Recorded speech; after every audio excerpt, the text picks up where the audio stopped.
वो दूसरी जंग अजीम के दौरान फ्रांस में 3 बरस तक नाजी एहलकारों की नाक के नीचे से जंग की खुफिया दस्तावेजात चोरी, इत्तेहादी जासूसों के नेटवर्क मुनज़्ज़म और फरार होने वाले कैदियों की मुआवनत करती रहीं। उनके दुश्मन उन्हें जासूसों में सबसे ज्यादा खतरनाक समझते थे और हालांकि एक टांग से माजूर होने और लंगड़ा कर चलने की वजह से उन्हें आसानी से पहचाना जा सकता था, वो अपने ताक़ुब करने वालों से एक कदम आगे रहती थीं। वर्जीनिया हाल की एक टांग लकड़ी की थी जिसका वजन 3 किलो था। अपने करीबी साथियों के लिए भी वो एक मुअम्मा थीं। वो मुसलसल अपना हुलिया तब्दील करती रहती थीं। वो अचानक कहीं से नमूदार होती थीं और फिर बगैर इत्तला के गायब हो जाती थीं।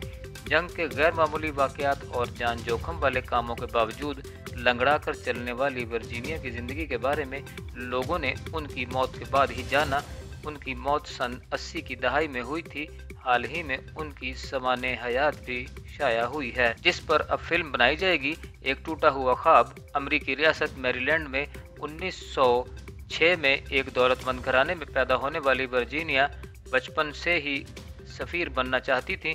वो अंग्रेज़ी, फ्रांसीसी, इतालवी और जर्मन ज़ुबानें रवानी से बोलती थीं। 20 साल की उम्र में वर्जीनिया अपनी तालीम मुकम्मल करने यूरोप पहुंची और वारसा, वेनस और अजमीर में अमरीकी सफारतखानों में बतौर क्लर्क काम किया, लेकिन वो सफारतकार नहीं बन सकी। सोनिया परनेल ने 3 बरस तक उन पर तहकीक करके वर्जीनिया की समाने हयात लिखी है, जिसका नाम वुमन ऑफ नो इम्पोर्टेंस है। उनका कहना है कि वर्जीनिया को बार बार इसलिए मुस्तरद किया गया क्योंकि वो एक औरत थी। इससे पहले अमेरिका में किसी औरत को सफारतकार नहीं बनाया गया था। 27 वर्ष की वर्जीनिया हाल का सफारतकार बनने का ख्वाब उस वक्त पूरी तरह टूट गया जब शिकार के दौरान हादसाती तौर पर एक गोली उनकी बाएं टांग में लग गई। उनकी टांग में नासूर की वजह से उनकी ज़िंदगी खतरे में थी। इसके बाद डॉक्टरों को घुटने की नीचे से उनकी टांग काटनी पड़ी। बीबीसी से बात करते हुए पर्नल का कहना था, वर्जीनिया एडवेंचर से भरपूर टॉम बॉय थी जिन्हें घुड़सवारी और शिकार का शौक था। मौजूरी के बाद उन्हें एक गैर अहम खातून के तौर पर मुस्तरद कर दिया गया, लेकिन एक रोज़ वो इंतहाई अहम खातून बन गई, फौलादी खातून। पर्नल का कहना है कि मौजूरी के बाद मायूस होकर घर बैठने के बजाय वर्जीनिया ने ज़िंदगी में गैर मामूली चीज़ें करना शुरू कर दी। एक तो वो जांबाज किस्म की थी, लेकिन हादसे ने उन्हें मज़ीद फौलादी बना दिया। वो ये साबित करना चाहती थी कि उनके ज़िंदा बचने का कोई मकसद है। दूसरी जंग अजीम के दौरान जब वर्जीनिया ने फ्रंट लाइन पर काम शुरू किया, उस वक़्त तक अमेरिका जंग में शामिल नहीं हुआ था।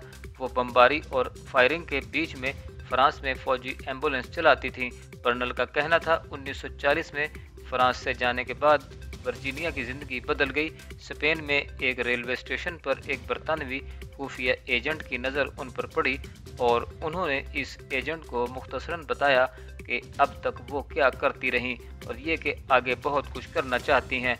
जाते हुए इस एजेंट ने वर्जीनिया के हाथ में अपना फ़ोन नंबर दिया और कहा कि जब लंदन पहुंचो तो मेरे इस दोस्त को फ़ोन करना, वो तुम्हारे लिए कुछ काम निकालेगा। इसके बाद वर्जीनिया जासूसी के काम में लग गई। खुफिया एजेंट लंदन में वर्जीनिया ने स्पेशल ऑपरेशंस एग्जीक्यूटिव यानी SOE के लिए काम करना शुरू कर दिया। पर्नल का कहना है कि SOE की जानिब से दुश्मन के इलाके में ख़वातीन को नहीं भेजा जाता था, लेकिन 6 माह में वो अपना एक भी एजेंट दुश्मनों में शामिल नहीं कर सके थे। 1941 में जब वर्जीनिया न्यूयॉर्क पोस्ट की रिपोर्टर बनकर वापस फ्रांस पहुंची तो कहा जाता था कि ये एक इंतहाई खतरनाक मिशन था जिसमें उनकी ज़िंदगी के इम्कानात 50-50 थे। नाजियों के खिलाफ मुज़ाहमत को मुनज़्ज़म करने के अपने ख़तरनाक मिशन को पूरा करने के लिए उन्होंने मकामी कहबा खाने की एक मैडम जर्मैन को अपने ग्रुप में शामिल किया जो 30 के पेटे में थी और इंतहाई ग्लैमरस हुआ करती थी। इसके अलावा जिनसी अमराज के एक डॉक्टर को भी साथ में लाया जो उनके चीफ बन गए। पर्नल के मुताबिक जर्मैन अपने सेक्स वर्कर्स के साथ जर्मन ग्राहकों की जासूसी करती थी। वो जर्मन ग्राहकों को नशा आवर दवाएं देकर उनके पास मौजूद अहम दस्तावेज की तस्वीर उतारती थी और ये मालूमात वर्जीनिया को भेजती थी जो ये मालूमात लंदन भेजा करती थी। उन्होंने सेफ हाउस बनाने शुरू किए और इन घरों में जेलों से फरार होने वाले जंगी कैदियों की मदद की जाती थी और उन्हें स्पेन भिजवाया जाता था। पर्नल के मुताबिक आहिस्ता आहिस्ता उन्होंने सरकारी हुकाम, रेलवे वालों और दीगर लोगों के साथ भी अपना नेटवर्क बनाया जो उन्हें खुराक, ईंधन और हर तरह की मदद फराहम कर सकते थे। ये एक तरह की खुफिया फौज बन चुकी थी।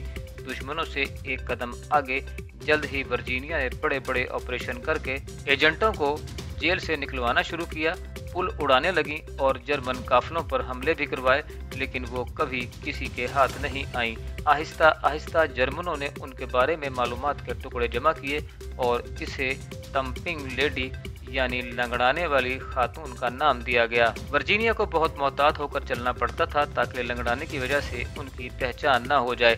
वर्जीनिया को मालूम था कि नाजी पकड़े जाने पर मर्दों से ज्यादा बुरा सलूक औरतों के साथ करते थे। कर्नल कहते हैं ये खौफनाक ख्याल था और वर्जीनिया जानती थी कि पकड़े जाने पर उनका अंजाम क्या होगा। स्पेन बरतानिया को मालूम था कि अगर वर्जीनिया जर्मनी में पकड़ी गई तो उनके साथ क्या होगा, इसलिए बरतानिया ने उन्हें वापस फ्रांस भेजने से इनकार कर दिया और उन्हें स्पेन में ही रखा। लेकिन वर्जीनिया फ्रंट लाइन पर जाने के लिए बधिर थी और 1944 में वो अमेरिकी ऑफिस ऑफ स्ट्रेटेजिक स्टडीज के अहकामात पर दोबारा फ्रांस में दाखिल हुई, जो अब पूरी तरह नाजियों के कब्जे में था। यहाँ वो एक बूढ़ी किसान बनकर पहुंची। CIA के मुताबिक वर्जीनिया ने जर्मन फौज के खिलाफ गोरिल्ला जंग के लिए मुजाहमतकारों के 3 बटालियन तैयार की। इस दौर की इनकी एक तस्वीर अमेरिका में लगी है, जिसकी रूनुमाई 2006 में की गई थी। जंग के बाद उन्हें सर्विस क्रॉस के अलावा दीगर एजाज़ात से नवाजा गया था, लेकिन उन्होंने हर तरह की तवज्जो को नज़रअंदाज करते हुए 1966 में 60 साल की उम्र में रिटायर होने तक खामोशी से CIA के लिए काम किया। कर्नल का कहना है कि वो नहीं चाहती थी कि लोग उनके बारे में बात करें। वो एक रिवायती खातून भी नहीं थी। वर्जीनिया 1982 में इंतकाल कर गई, लेकिन मौर्रखीन ने हाल ही में उनकी गैर मामूली ज़िंदगी के टुकड़े जमा करना शुरू कर दिए हैं।